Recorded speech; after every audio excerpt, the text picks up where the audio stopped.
nekako čutimo to, kar se kaže tudi zdaj na ulicah, kar lahko beremo v medijih. Se pravi, da Slovenija ne more biti več vodena na tak način, kot je bila zdaj 20 let. To ne pomeni, da bi morali vsi ljudje, ki so do zdaj bili v politiki iti, ampak je pomenilo, da se slovenska politika izčisti.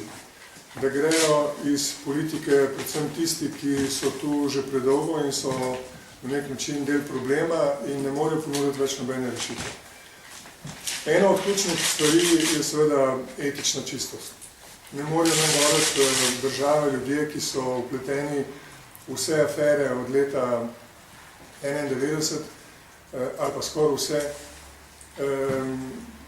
ki nimajo nobene predstave o tem, kaj narediti s to državo in ki jih zanima samo to, kako pleniti državno premoženje.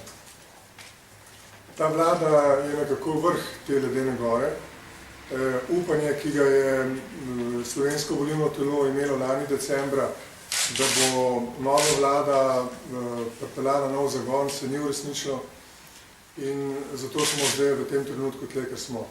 Naslednje volitve, ki bodo v Sloveniji, bodo v resnici pomembne volitve. Če Slovenija zamoči še enkrat potrebno izbiro za novo vladno garnituro, potem bomo res na škrge dihali.